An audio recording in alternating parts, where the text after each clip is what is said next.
Hello and welcome to Smoke and Burn. I'm Casey Gresseth, and today I'm joined by Business Development Manager for Wagonmaster Washington, Nick Willey. How you doing, Nick? Hey, good, man. How are you? Not too bad. Thanks for being here. Yeah, thank you for having me. I appreciate it. Yeah, so you and I met at convention. Right. Yep. And you know how you've never heard of a thing like, I don't know, name it, like a type of candy bar before in your life, and then all of a sudden like you hear it from like 4 different people. Right. Yeah. I feel like that's kind of how it was. Like you and I met for the first time up there, and then like 3 people immediately like mentioned your name and talked about you, like directly after we met. So it was kind of funny. It was like one of those situations. But yeah, man, maybe you can start us off by kind of telling us a little bit about your career. How'd you end up with BG? Right. Well, first of all, I want to say sorry that you had to hear about me 3 different times. That's horrible. No, anyways, so I started out as a technician in the military. In 98, I went in the Army. And I was in the Army for 5.5 years as a diesel mechanic. So I came out in 03, and I started working did mobile fleet work. I worked on concrete trucks. So I was a technician for 16 years. Did you deploy in the Army? Yeah, I did. I went to Iraq. Okay. So in 03, Gotcha. I was there for 6 months. Yeah, there's probably no avoiding deploying if you're in the military in 2002, 2003 region, I imagine. Yeah, I mean, I was in a combat unit, so we're not going to get away from deploying in a combat unit, right? I was in a tank battalion at the time. So, we were supposed to go through Turkey and come down from the north. And then Turkish parliament voted that we couldn't do that. So our stuff had to get diverted all the way back south and then up into the Gulf. And we went up about a month late, but we went up through Kuwait and across the border in April of 03 into Iraq. So it was quite an experience. I imagine. Yeah. Was there still a lot of like large scale fighting going on when you were there? It wasn't large scale like combat lines type of warfare, but we were getting mortared all the time, and there were a lot of rocket attacks. And it was a month after the whole thing started, so it was still really hot, tense atmosphere. Yeah, for sure, man. So got out. Like I said, I worked at different jobs after that, but the way I got into BG was in 2014. I met Dale Smith down in San Diego and went on a ride along with him one day. I was working at a Ford heavy truck dealer, and we did everything from F-150s up to Class 8 semi trucks, right? And so I met Dale, went on a ride along, and the next week, it was my last week at my job. I was in between jobs anyways, and they said, look, if you want to, you can pack up and you can go early. It's cool. I put in a 2-week notice, but that was the following Monday was my last day at a dealership. Man, so Dale was basically your first experience with BG then, huh? For the most part, at the truck dealer that I was at, they had some transmission service stuff going on. They had a little bit of fuel going on, but I had only done it a couple times. So for the most part, Dale Smith was my first introduction into BG. So shout out Dale. Yeah, thank you. I've always thanked him. It's the best thing I've ever done. So. Okay, so you started there, and then did you immediately go into like a territory management role? Yeah, so I worked in the warehouse for about 2 days, and when I say worked, I went around, took a notepad, and I looked at all the product, and I wrote notes on all the products that I could find in the whole warehouse. And the third day happened to be May 1st of 2014. Dale gave me my route cards and gave me my keys, and he was like, here you go. He had talked me through, the different steps while we were on the ride along. So I got to see what he did. And I just said, so for now, I just, check shelves and check on people. And he said, yep, go for it. And literally got in the van May 1st, 2014 and never looked back. So to speak. So it was really fun. I really enjoyed that part. It's funny. You and I talked a little bit about that because that's almost universally the experience of anyone who's started with VG. Yeah. It's like, a couple days of like basic training and stuff. And then here's the keys. Just go talk to some people and see what you can dig up, Yeah. and you get sporadic training throughout, from there on, but you're thrown into the deep end pretty quickly in most distributorships, Yeah. And for me, I had made a commitment. Like when I decided, yeah, that's what I want to do. I went home after that ride along. I talked with my wife and of course had to assure her that I wasn't going to put us out of house and home by trying this new career. So we had 2 small kids at the time, and her and I agreed on it. And I basically, from day one, I was like, I'm swimming. There's only 2 choices here. You could sink or swim. I'm going to swim. And I never even had another thought about what I was going to do. I was just going to do it, Just had a resolve from the beginning. Yeah, absolutely. And the way I saw it, I didn't have any other choice. I had a certain amount of time to get it in gear and go. And I had to make sure I did that. So that's just probably my personality. I don't know, but just had to get it done. So this is what we're doing, and we're doing it all the way. Yep. Gotcha. Now, did your territory, was it dealerships, independents, both? So I started out with it was combination territory, but I only had one dealer when I first started. I had one small area on the coast, and there was one dealership in there that we had. It was a Volkswagen dealer, and they didn't do hardly anything. In fact, they were the worst. One of my worst accounts was that Volkswagen dealer when I started. And when a couple guys left, I picked up a little bit more territory and picked up North County Ford, and that would be the start of something great because I was able to put a menu into North County Ford, not knowing what I was doing. Lauren Peterson came down and helped me, and that was my first big menu account. So that was really good. So Smart Menu. Yeah. Okay. Yeah. Sorry, SmartVMA menu. Gotcha. Okay. So I got a lot of exposure to that through North County Ford, but at first I was not. That wasn't part of my territory. So it was 90% independence. I see. And so the territory you took over, was it thriving at the time, or were you picking up slack where somebody had left off? Or so all I know is from what I saw when I got there, right, and what I heard when I got there. And what I heard when I got there was, you guys have gone through 3 or 4 BG reps in the last year. Now, it seemed like we still had some really loyal customers that really loved BG, but they just hadn't had a solid rep in there that was consistent. They kept changing, right? Loved the product, but a little disenchanted with the service. Yeah, exactly. I gotcha. And so I was able to go in and prove that I cared enough. First of all, I cared enough to try to help them. And second of all, that I had the work ethic and the wherewithal to help get it done. So the first, 3 to 4 months of my tenure with BG was the majority of that was spent just trying to learn the mechanics of the job, the demos, and helping other people. Like that was literally my start. That's all I did. And what I found as I went along further and further is that's really still what we do. It's just about that. It's about serving other people, helping them get their training, helping them with the machines that are broken, and basically keeping all the obstacles away so they can be successful as an account. Sure. So facilitating the program. Yeah, exactly. I gotcha. So that's one of the things that, when you and I talked beforehand, we discussed on the phone the idea that coming into a territory or into the BG world as a new rep, it's really easy to get. You had a term for it. You had a term that was great. My buddy or something. Well, how did you describe that? MBS, my buddy syndrome. Yeah.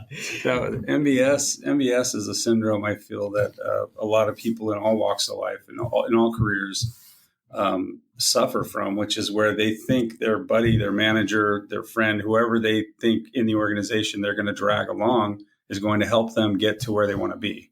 And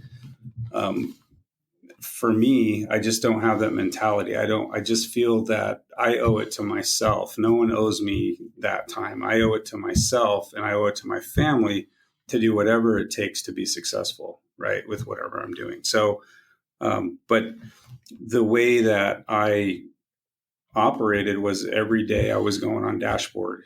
Every morning I would go on dashboard. I would learn whatever's new. I'd, figure out what documents I need for that day, whether I'm going to a tire shop and I'm going to show them MOA. In the morning, I'd go on dashboard. I'd print out MOA flyers and I'd take them with me. At the end of the days, I was looking on there at product spec and text, trying to learn everything I could about the product, doing demos at my house, after hours. I did a bunch of titration tests on a bunch of different fuel products and things because, when I started, I just thought, like a lot of us do, I think it's if you know the product inside and out and you know the quality, then people are going to want that, right?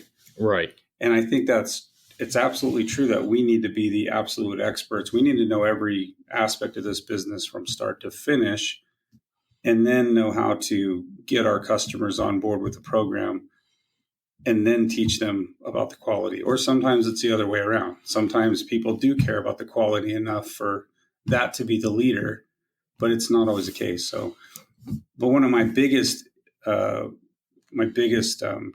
the biggest tools that helped me was that salesman manual that we talked about that Mikey B put out. And I think he put that out right around September 2014, sorry.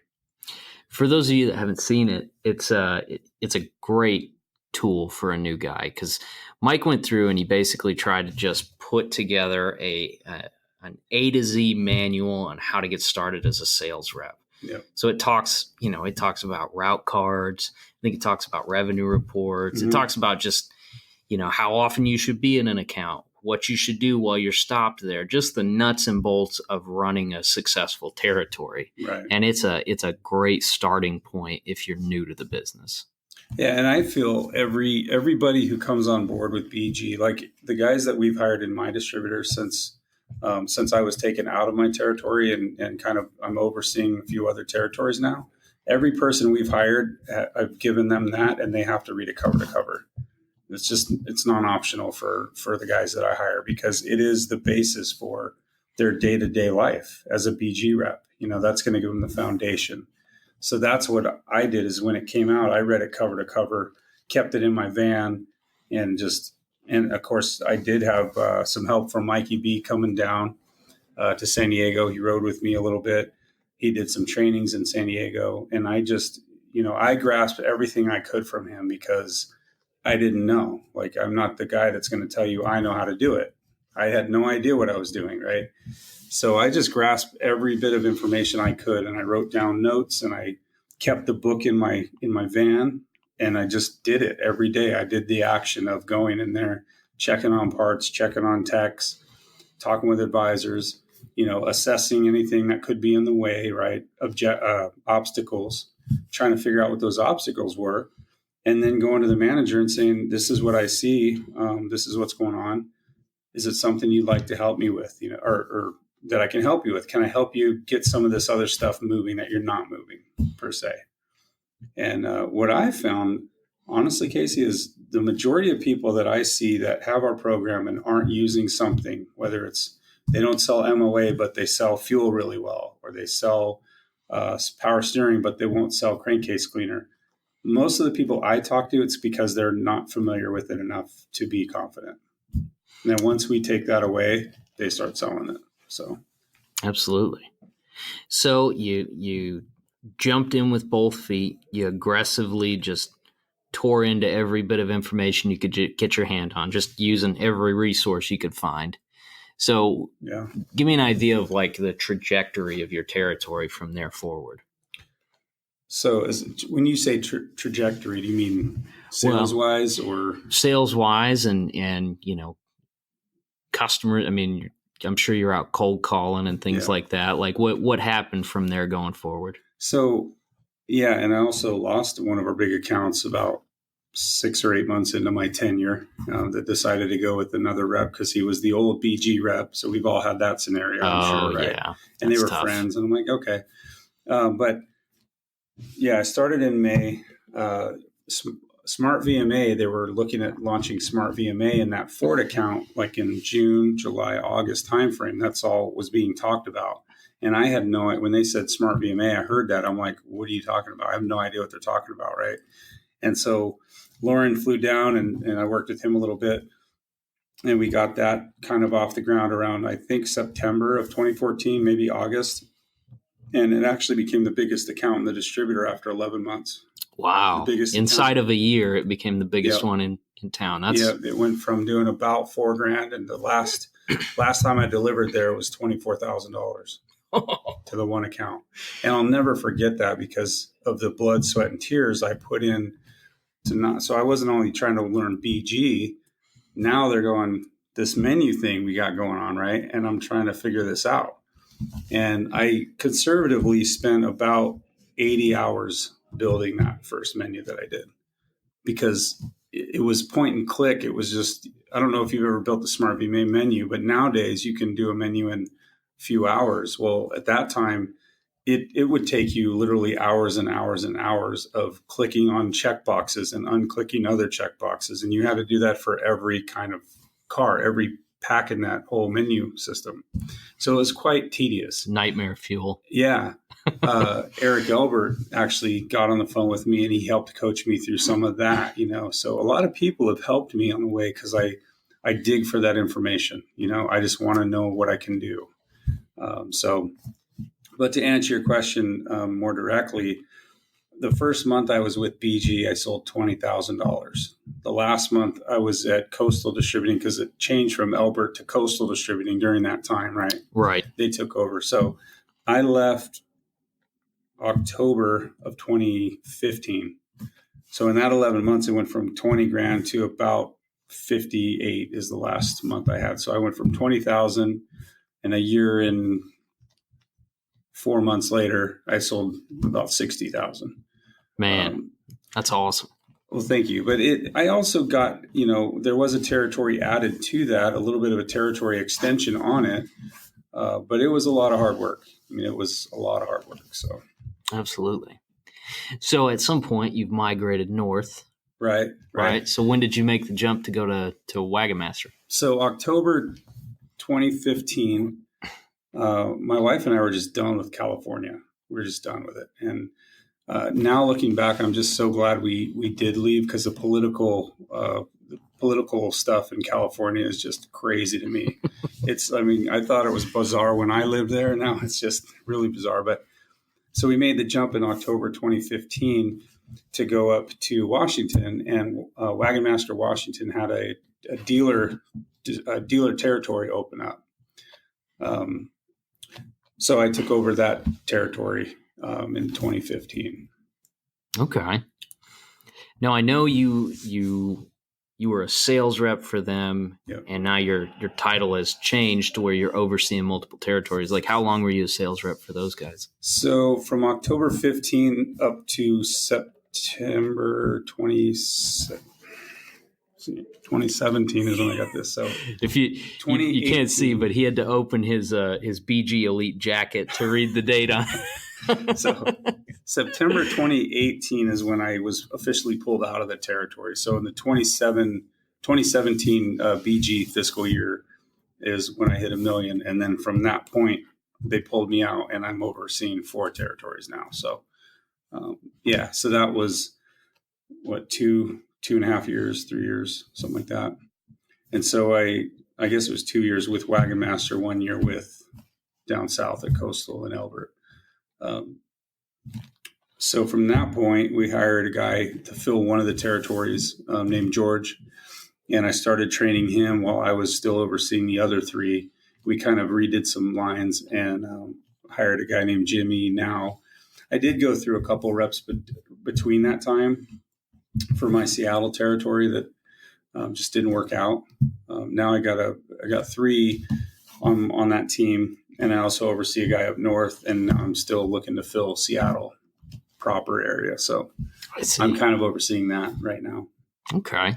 Yeah. That is a nice jacket, by the way.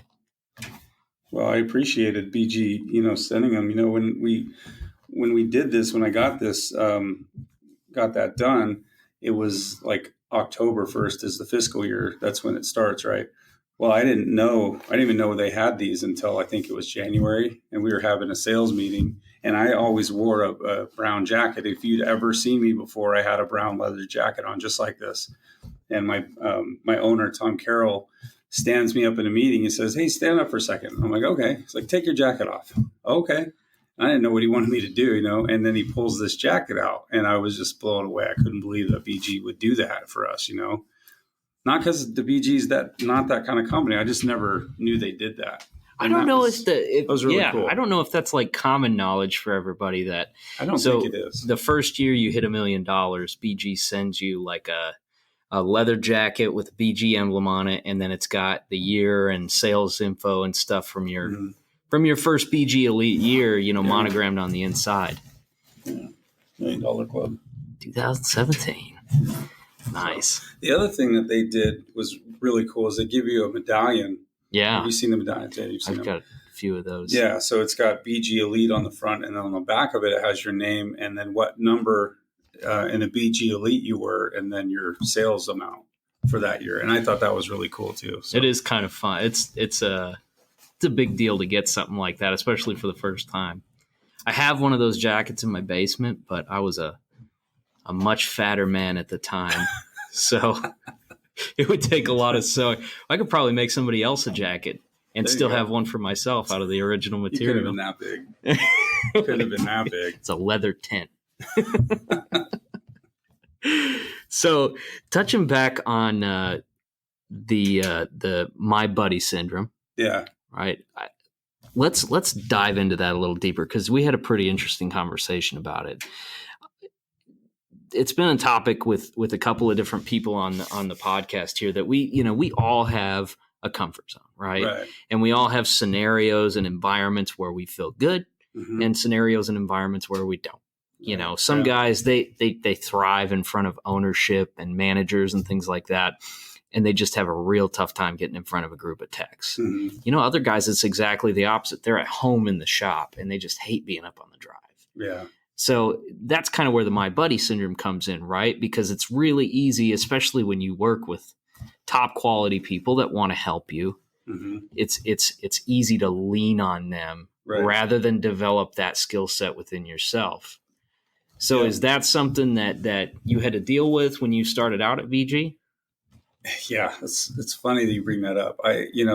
What I've learned now is that you can't grow yourself if you are comfortable. No one grows if they're comfortable, right? It's all about being uncomfortable and not being satisfied with status quo, like not being satisfied with, I got $30,000 a month. I'm not okay with that, right? I'm not comfortable. I want to be at $1 million a year, right? Well, the same thing happens whenever we interact with people. Doing this podcast is different for me. It's uncomfortable for me. But you I try to make it that way. Well, yeah, and you do a good job of that. But it's I'm not used to doing that, right? But when I started in BG, folks don't realize I hadn't sold anything ever. Like I had a garage sale, and I sucked at that, by the way. If people would take the stuff, I would give them $5 to take the stuff. The only thing I wanted was not to put it back in the garage. Right. This just needs to be gone by the end of today. Right? So. And like a lot of people, I had this negative connotation about salesmen. Salesmen are snakes. Salesmen are that was my mindset. I mean, so it's really easy for some people to say, well, that guy's just good at sales. I had no sales experience. So being uncomfortable was a daily thing for me for the first, year of doing this. It really was. So for you, there wasn't just a few scenarios that you had a hard time with. The whole thing was new and unfamiliar. Everything was uncomfortable. Even like, this sounds so dumb, but even getting paid to not work harder than that was uncomfortable for me. I'm not kidding. Like, that seems weird, but I grew up, where you busted your butt. That's how you made money, is you bled, you sweat, and you cried about it and just made it happen. But it sucked. Work sucked, when I was growing up. And what we were doing with BG didn't suck. In fact, it was fun, So just the fact that I was doing that, I mean, I'll tell you, for the first 3 months, I think I thought like, I hope I get paid this week, because this has to be like, this really can't be a job. That's really what I thought, And it's kind of like the guy at the mall that sells cell phones, right? Cell phones. It's not really that hard of work, but people get paid to do it.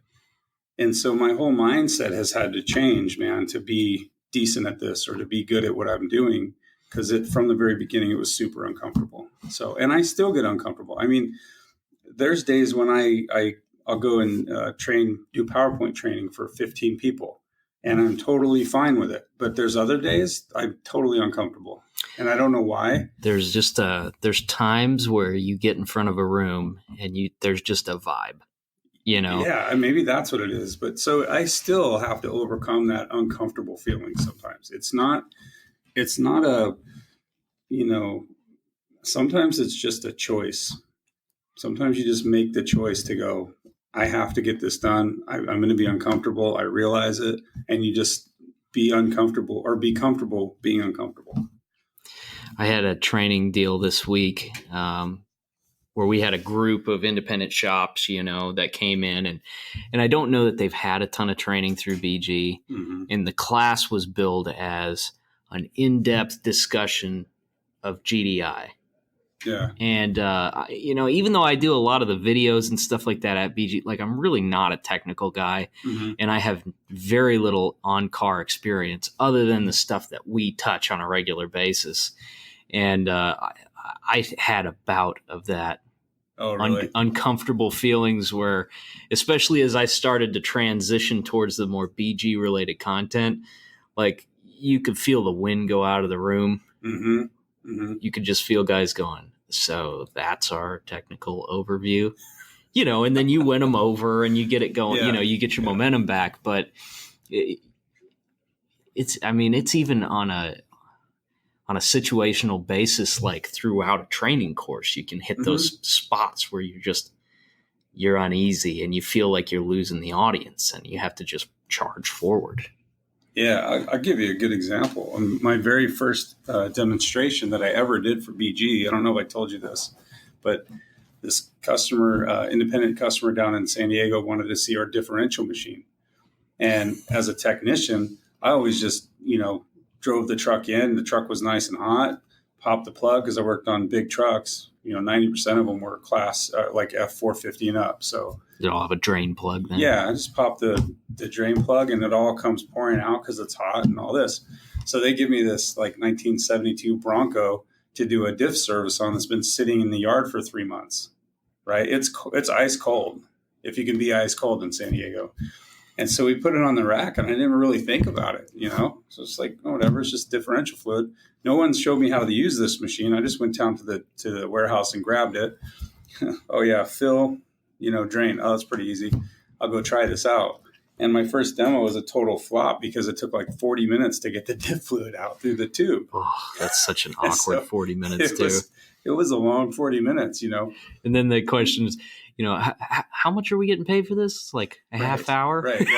Everybody just throws up their hands and walks away. Yeah, they were nice about it, but they were like, I think we'll just stick with what we're doing, Nick. Thank you. I appreciate it, But it was a long 45 minutes, especially when being a tech, as soon as I flipped the switch and saw the little straw finally get dark, and finally I'm like, oh crap, I totally just messed up. So I knew in 30 seconds in how bad it was going to be, this is going to be long. This is going to be an awkward one. So, but those type of things happen in this business, and just getting comfortable being uncomfortable was something I had to live with. I just had to get it through my head that it's going to be weird sometimes, So I guess the follow-up to that is now, you're overseeing other sales guys. Mm-hmm. I know for me, it's really hard not to just jump into the middle and be the buddy. Yeah.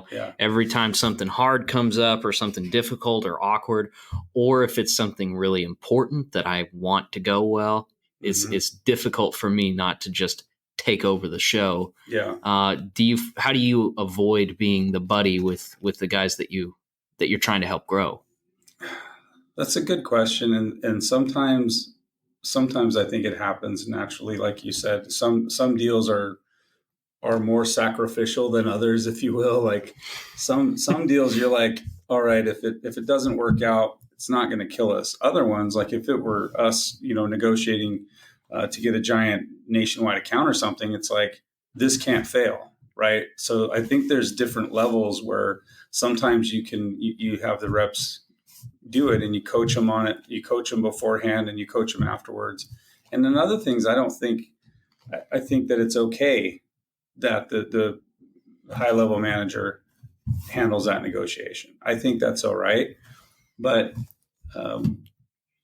being honest with the reps from the very beginning, from day one, being honest with the reps that it is going to be uncomfortable, that this is probably going to be one of the hardest things they've ever done, and that you're not going to do it all for them, kind of setting that expectation right up front, just like we do in a dealer, right? When we do a training, Sandler calls it talking about the elephant in the room. When you go into a demo and you can tell by the body language, 3 or 4 of the techs don't believe you before you've even opened your mouth, right? They're like, this guy's full of snake oil, right? So just calling that out as soon as I see it has helped me to gain control of that demo where I don't get heckled, right? And so I think the same thing is important with reps. It's like, the elephant in the room is you think this is an easy job, and I'm telling you it's probably going to be tough. It's not going to be what you think. And just walking them down that path before they ever really get started and just setting that expectation up front, right? So for me, that's important, when you're coaching reps. I think the counterpart to all of this too is it's a self-awareness is such an important aspect of growth. Mm-hmm. And that goes a lot deeper than BG, that's touches every level of your life. But when we don't like to do something, we have a tendency to lie to ourselves about why we don't like to do it, mm-hmm. or how important it is. Big deal. I don't really do that, but that's not that important anyway. I do these other things. Right. Right. And you strike me as somebody that is evaluating yourself a lot, Well, I do. I don't want to impart anything to the next person or the person that's watching me. It may be a rep, it may be an advisor, it may be a tech. I don't want to impart something on them that is going to be negative for their performance, right? So I am always evaluating myself, and I try to hold myself to a higher standard than anyone else, or to the standard that I would hold anyone to, right? Because I want people to succeed. I really do. And so it's not just about selling BG. For me, it's about bettering those people's lives in some way. If they're able to train their customers to purchase services, their customers are going to have a better day, right? Car's not going to break down as much. That's going to help the advisor or the tech make more money. That's going to help them do more things with their family. I try to think about that whole big picture.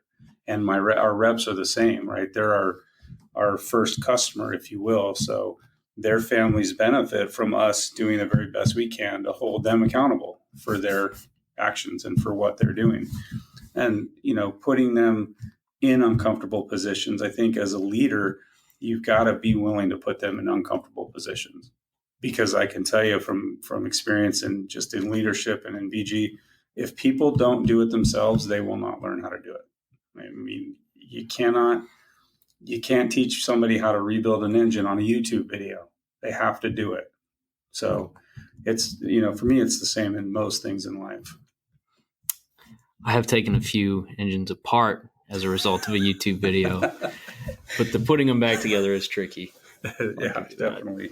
Well, what's funny about that too, because this is something that I'm really trying to focus on for myself too, mm-hmm. with my guys. Over the past couple of years, I have been the buddy in situations where I really didn't need to be, but I just mm-hmm. did. I wasn't aware of what I was doing to an extent, but in the past couple of months here, I've been trying to do a better job of handing off those responsibilities and being a resource and being there to help and bail them out if they get into trouble. But, relying on them to do the difficult task. And I've found that people tend to surprise you with how well they handle it, they rise up. A couple of my guys, just recently here, I've just been, kind of blown away by how great they did in that situation, and it made me reflect a lot more on that idea that I need to be helping these guys develop their own personal skill set. It's better for everybody. So that's a good point. I mean, on a football team, if everybody could throw the ball, then everybody'd be the quarterback. Well, you can't have 11 quarterbacks, right? The quarterback's got to throw the ball. He's got to let the receivers run and catch it. He's got to let the linemen do what they do. And if they don't do their job, then the team fails on that play. But that's not the end of the team, usually, unless you're the Seahawks last weekend. That was the abrupt end. But the point is the quarterback's got to let everybody else do their job and trust that they're going to get the job done. And give you an example, just probably 6 months ago, I sent my rep George, and we laugh at this story now, but he went in and do a cold call to a Volkswagen dealer, and George is a really good rep, and he and I have coached together. I've coached him for a long time, 2 years now. And he went in and did the cold call, and he called me afterwards. And so everything, or every time we do a cold call, we teach to try to get a reference, right? And so I said, okay. He said it didn't go the way we wanted it to, but and that's okay. And I said, okay, you got a reference, right? And he said it was silent for a second. He said, no, I didn't. And I said, okay, no problem. So I need you to get out of your car, go back in there, and go ahead and ask for a reference. And if he asks you why you just came back, just say, hey, I apologize. I didn't finish my process correctly. I need to ask you for a reference. And George is like, I knew you were going to say that. Okay. And he hung up the phone, and he went and did it. And then after he did it, he calls me back, and I said, so you may not have gotten a reference, but do you feel good now that you finished what you were supposed to do? And he's like, absolutely.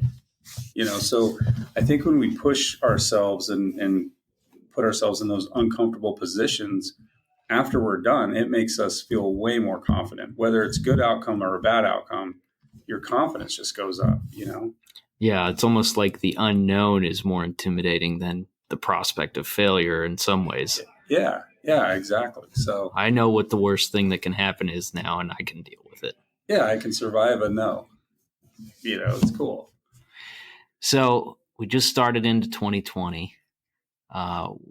What's on your radar right now going into the new year? What are some things that you're really focusing on? So SmartVMA is a big focus for us. I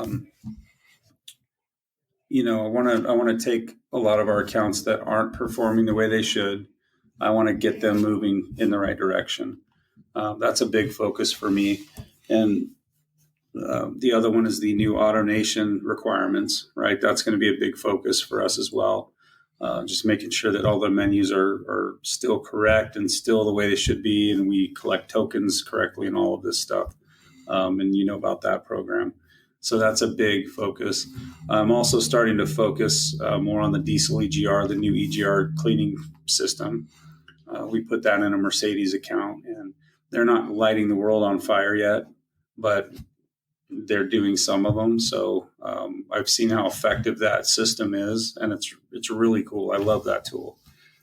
We had a Mercedes dealer with the 3.0, a lot of those 3.0 passenger diesels that were just getting caked up. The EGR systems just clog up horribly, and they love that tool. So that's a good thing. That is one that I need to do some looking into.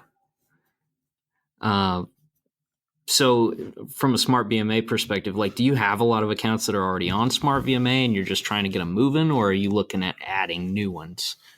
I would like to add some new ones, but I think we have 18 in our whole distributor in Washington, and we have some good usage in probably half of them, maybe 5 or 6 even. There's probably 7 or 8, 9 that need to be they need to be moving up, and the presentation rate's just not where it needs to be. And so I'd like to focus on figuring out that obstacle, right? Find out the obstacle, remove the obstacle, and then get those guys on a path to success with it. So getting a VMA store moving, because I mean this is a close to home topic for Kansas BG at the moment. I mean, we've got several stores that are, they have the best tool available for upselling things and stuff like that, and the usage is just abysmal. Do you have kind of a sketched out process for going into a store that's got the tool and is just not implementing it? Yeah, so absolutely. The first thing I do, and it's with any program, even if it's not a SmartVMA account, right? Any BG program they have in there, it's not working. They're not selling hardly any of it. We're not talking about the guys that believe in selling 200 fuel kits a month, but they don't sell any power steering. I mean, I'm talking VMA usage is non-existent, right? The first thing I want to do is go in and discuss with the manager the big elephant in the room, which is, guys, we've got this menu in here. We put this menu system in here. You told me you wanted it before, and now you're not using it. Help me. Obviously, your expectations now are different than what they were before. Fair? And normally the managers will say, "Oh, we've just really, we just really fallen down with it. It's cumbersome. It's this, it's that." So you start to pick up on, a lot of people call them excuses, right? And for me, I don't really look at them as excuses, because there's a grain of truth in all of the stuff that these guys say, unless they're just total BS artists, right? Which, if they're total BS artists, it's probably my fault for ever putting it in there, because I should have known that in the first place. But if a guy's willing to say, "Hey, it's our fault," or, "Hey, we want to do it, but here's the things that we're seeing," what I found most of the time is that the menus are wrong. The menus have some problem in them, that they're not working correctly. So as soon as the advisors run into that problem 2 or 3 times, what do? They just stop using it, right? Now, if we're not checking up on it enough, that'll go on for a long, long time. Sure. Because they're never going to call me up and go, "Well, Nick, I tried this thing for 3 months and it didn't work. And, so I didn't use it for 3 months, but now I really want you to fix it." They're not going to do that. Right. So for me, it's our responsibility to know whether or not that menu is working and what the problems are. I mean, I found, just let it go, like a week and you don't see any VMA usage in an account, right?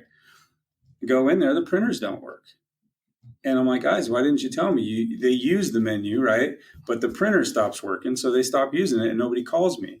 And I go, "Guys, why didn't you just call me?" "Oh, well, we know how to, we sell it all anyways."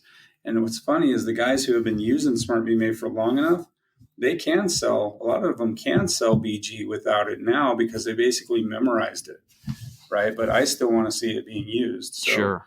I'll go in, I'll call VMA, I'll spend an hour with them on the phone sometimes fixing the printer problem, get it all fixed up. Everybody's happy about it and they start using it. So the first thing is to figure out if the expectations of the management team are still what they said they were before, right? Get that upfront contract. So, Mr. Service Manager, if I go ahead and fix these things, you're still behind the program, right? Or am I missing something? And they'll say, "No, we want to do it," right? So you fix those obstacles. That's the first thing. The first thing in fixing a VMA account, in my opinion, is making sure there's nothing on our side that's preventing them from using it.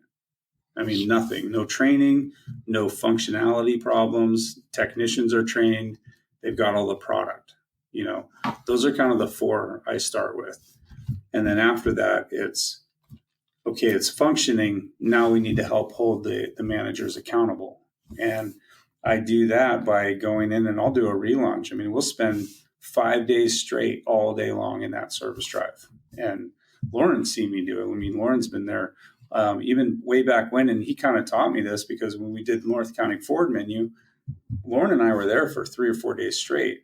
And then I realized real quick okay, this is something you got to be invested in. Like you got to come back again and again and again, because you'll have that one advisor, and it's usually a lot of times the top advisor they have, they'll be the stubborn one, right? So right. He doesn't want a new thing. I'm doing great the way I am. Yeah, I sell a ton of BG. You've just inconvenienced me with this new program. Exactly. And that's the person that, if you get the other ones that are more open, you get them doing it, but you don't get that head honcho to do it, then as soon as you leave, it's going to go out the window. So the trick is to get the younger guys doing it, get that leader, whoever that leader is. There's usually one on the service drive. The pace setter for the drive. You have to get the pace setter on board. I don't care if it takes 2 weeks or a month, you've got to get them on board. If you don't get those people on board and the managers let them kind of run the show, which a lot of them do. Sure. If that pace setter is not on board, it's not going to work. It'll work for a week. It might work for a month, but it won't work long term. So what's some measures that you use to try to get those guys on board? Like, do you do contests, or is it just being there and standing next to them, or is it monitoring smart ops and just going in and constantly being there to remind them? For us, and from my experience, it's time. It's spending time on the drive. This is where, it's not the my buddy syndrome thing, because this is where we take full responsibility, full ownership of this program, right? If we are able, or if we're willing to put it in, then I should be willing to stay there until it works. That's my philosophy. That's a good point. And so when we finally put it in, it's, boots on the ground until they are doubling, tripling their BG sales, and they're using it. We say 75% of the time is kind of our threshold, that we want that much usage.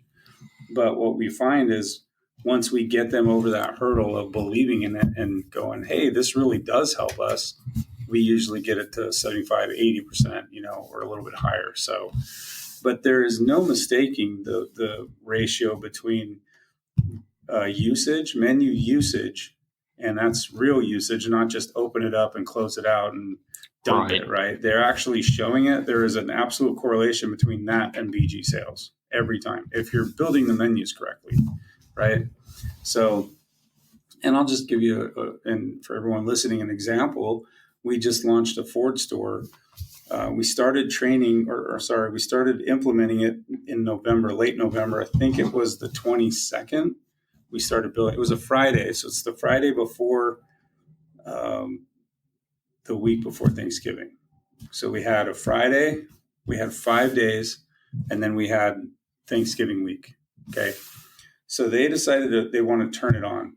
I literally flipped the switch on the Friday. By the following Thursday, we were training on the service drive. Those guys, between November 1st and that day we started training, had done 43 services all that whole month. In about 5 days, they tripled it. Okay, they went to 150, well, it's about 135 actually, so almost triple in a matter of 5-6 days. Wow. So the following month, they did 335. And now we're talking, we put, menu in the end of November, the week before Thanksgiving, we start training. By the end of December, they'd gone from 43 to 100 or 335. But we were on the ground for at least 10 days of that. Every single day, it was either myself and my rep for that area, or after the first 5 days, I went back and the rep came out every day. And so we've done that at a couple other stores too that were underperforming with the menu. I've coached the rep and said, hey, 2 hours a day, I want you on the service drive for 30 days. And literally for 30 days, he went out there for 2 hours a day. And they raised their ticket price, their ticket average from like 150 to 200 bucks. They raised it $50 a ticket. Wow. So for me, I don't know every way. All I know is what's worked for us, and that's time in the store with that menu. Yeah, that makes a lot of sense. I think that's the answer that probably a lot of people don't really want to hear too, Probably not, right. So time in the store. Okay, it's one thing to say that, but I'm sure I'm not the only one that's gone to a store to work on the drive at some point and felt lost, like, what am I doing here? What's my function? How do I actually help or forward our goals here? Like, what does being on the drive in those stores look like for you? What are you doing? So when it depends on what we're coaching on, right? But SmartVMA wise, we'll just go with SmartVMA since that's what we're talking about now. The first thing I do every morning when I go in there is I touch base with the service manager. Because when I first launched this program and I talk about the expectations of we'd like to see 75% usage, right? So presentation rate, right? VMA presentation. We get them to go, yep, we want that. That's great. And in about 80% of the stores, I'll do a tingle report before all this happens. And I'll show them the penetration rate, based on where they're at and then based on what their goals are. So it shows the manager a dollar amount of this is where we should be getting, right? So every morning when I go back, I'm setting that up from contract with the service manager. And it would sound like, hey, service manager, we were here yesterday. We did this, this, and this, and this. We worked with such and such peoples. Looks like we presented this many and we sold this many menus, right? I just want to make sure we're still on the same page. You still want 75% presentation, correct? Yes. Okay, awesome. I'm going to go. My plan today is to go work with so and so and so and so and so and so, right? And you kind of give the manager an overview before you start training. Now, if some of them, they don't show up till 9 a.m. So in that case, if I know that, I'll do that the night before, right? And then the next morning, I'm going to work side by side with one advisor. Say it's Leo, right? I'll tell Leo the night before, Leo, tomorrow morning, I'm going to be working with you on this VMA thing. Are there any questions you have before I get here tomorrow morning that I can answer now? And I kind of try to take away excuses of training, right? So then it's not, well, I don't have time because he knows I'm coming in to train with him. So and I'll let him know I'm going to train with you side by side. And just like Mikey B taught us, 3 or 4 years ago, taught us about the walkarounds, right? In the videos and in BG certified. I teach that to the advisors, just like Mikey B taught it to us. I can't always go into the lights, but I can get the customer involved in one way or the other. And I think it's important that the reps out there realize, the scenario that Mikey B did in that video is she pulls in, it's a cover drive and right. We don't always have that. Okay. And I get that. But what's important to do is get involved with the customer. That was kind of the whole important part of that advisor training is get on the drive with the customer. Now, if it's pouring rain, greet them, walk them inside or something. I get it. Okay. People are going to do that. We got to be realistic. No one's going to make grandma stand out in the pouring rain. Sure. Right. Sure. But it's about getting them involved. And same thing with service drive training is we've got to be involved with that advisor, coaching them, shadowing them. I mean, I'll greet customers right in front of the advisors and say, hey, I'm Nick. I'm with BG. I'm just doing some training today. Bear with us. It might be a little slower and just kind of interact with these folks, and what I found too is with the advisors, when they see us doing it, it's much easier for them, it seems, to start to do the process. It's really weird how that works. You would think, well, they should do this every day. The problem is, and what I never thought about, is a lot of them don't do it right. So, yeah, they're uncomfortable when you start doing that. Sure. And it's uncomfortable for us, too. There's probably a lot of them that have never been trained on how to really do a walk. They've been told, do a walk around, but they haven't been told like exactly what the steps should be and things. Yeah. I think there's an element too there of like, it's funny you related it to, the advisor needs to engage the customer right from the beginning. Mm-hmm. The BG rep needs to engage that advisor. Absolutely. Because standing behind the row of desks and just watching over their shoulder and occasionally commenting on something is just, it's not effective. And I think it's annoying to the advisor because they're just like, what are you doing back there? You're like hovering. You're like hovering behind them. They don't know what you're doing. That's an awkward thing, right? I like to be out on the drive in front of everybody. Like, hey, here I am. I got my BG jacket on. What's really interesting is when you do get out on the drive and you start greeting customers and you start helping your advisor feel more comfortable, it's almost like you're using strength in numbers, right? That advisor, like you said, has not been well trained. So, and I'm the BG guy. I don't know any of their customers, and it may be the first time I've ever been there because sometimes I'll train outside of my area, right? So I get a little uncomfortable too with new customers, but I just put that aside and show those advisors that, hey, it's okay to greet somebody you don't know. It's okay to ask them to turn their wheels to the right.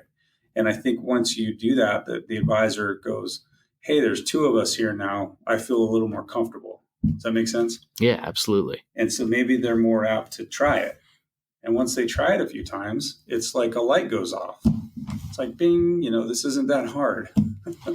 So I think especially if you're taking an active role on the drive with the advisor, most of them are going to kind of fall in and participate in what you're doing. Mm-hmm. But occasionally, like you said, you've got that lead advisor that's been there forever, that has the best numbers out of everybody because he has a developed client base and stuff. If you hit hostility, mm-hmm. or if you're met with hostility from that advisor, how do you counter that? Well, again, like what I do, and it just seems to work for me, is I just call out that elephant in the room. I just say, hey, Casey, I know you think everything I'm going to say is BS. That's the look I'm getting. It's okay. I'm all right with that. But can you just do me a favor? Can you just not, kill me in the training? Can you not destroy me? Can we have some conversation is what I'm really trying to say, right? Can we have some conversation about it? And it may be all BS. I'm okay with that. I get it. In fact, when I was in your position, I probably would have thought the same thing, right? And I got to tell you, and you don't have to do it rudely. I'm not rude to anybody. I'm just kind of direct and just matter of fact. Like, it's okay for me. And when I approach folks that way, they just totally they just lighten up, Why do you think that is? Do you think it's that you're confronting them with the reality of how they're making you feel? Do you think that's what it is? Or do you think that it's, there's a certain level of respect that they have for somebody being direct and assertive with them? I think it could be either one, but I think that, number one, I think that people come at you like that out of fear.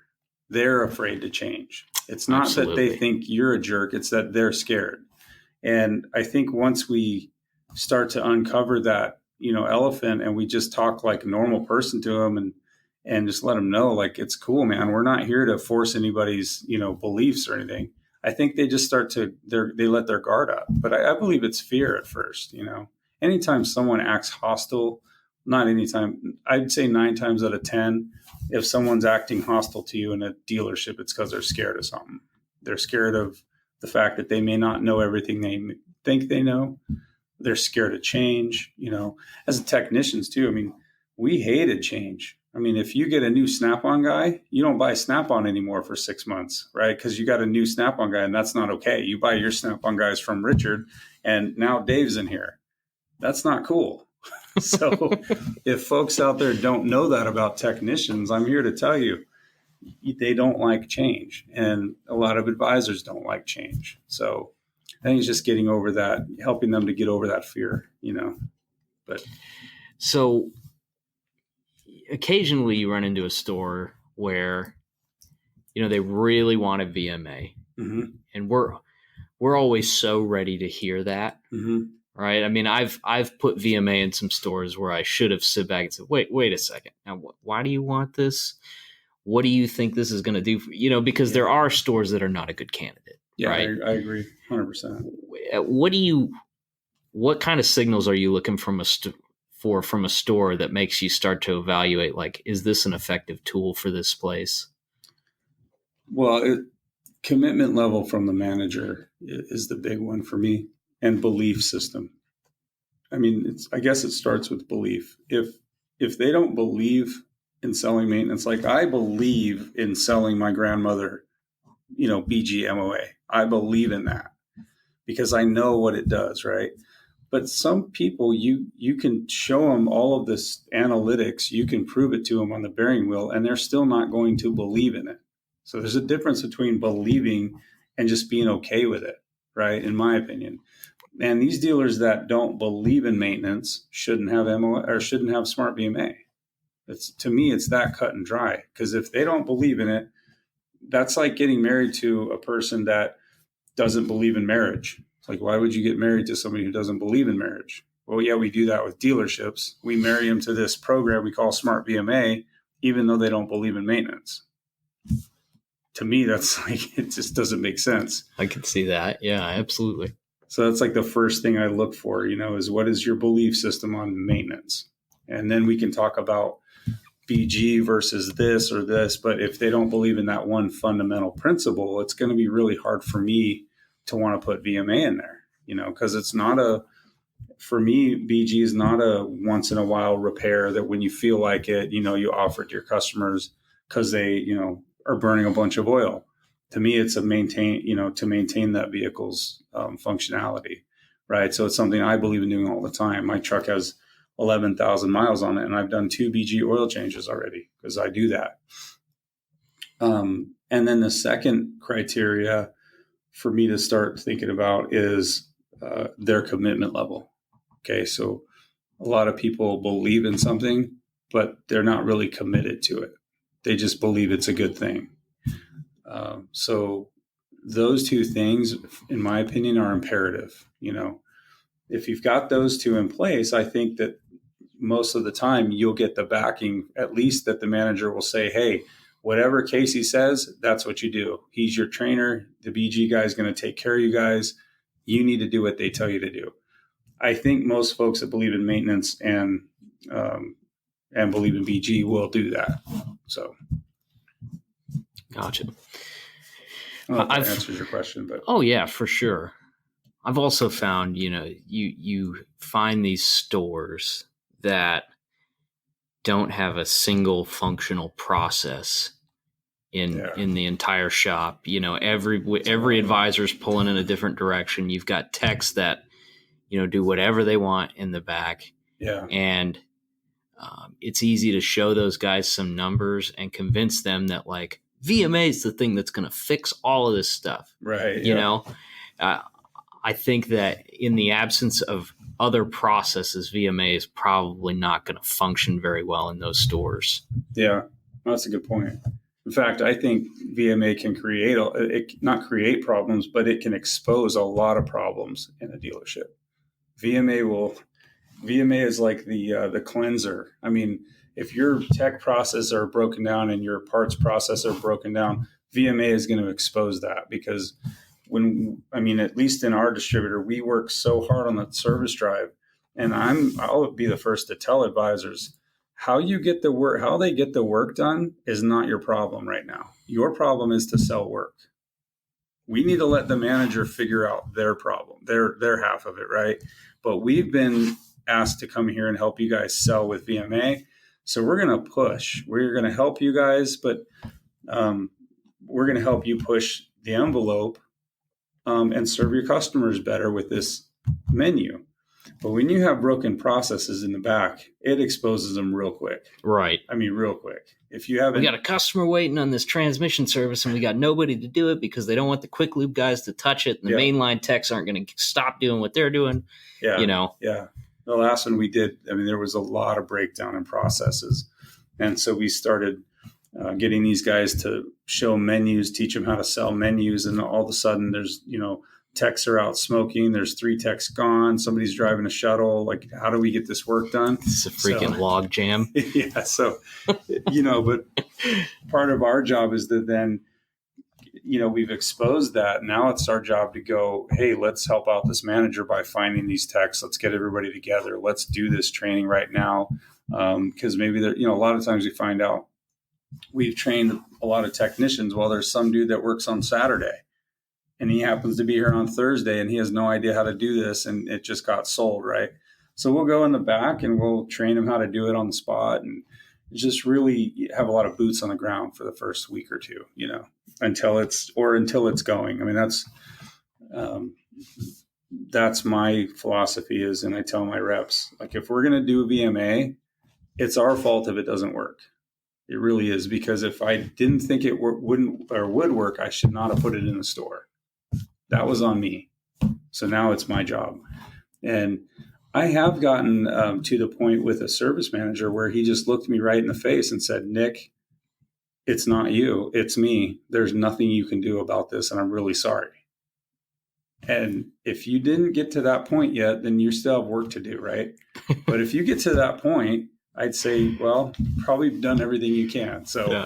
If the manager hasn't apologized to you yet, you keep going. It was funny because I didn't expect it. I was just being very patient, and this is long after the launch. They weren't using it, and the manager was not holding anyone accountable. And I just said, Nick, his name was Nick too. It's kind of funny, but I just said, Nick, if there's anything that I'm not doing here that I'm not seeing, please let me know, because this is what you told us. Again, I go back to the expectation, right? This is what you said you wanted, but yet we're trying to do this and it's not happening. And that's when he looked at me and said that. And I just said, well, thank you so much for letting me know. If there's anything we can do, we're here for you. Now, funny story though, fast forward 6 months, another person got put into the chair. Now that person is a person who's used VMA before and knows how effective it is.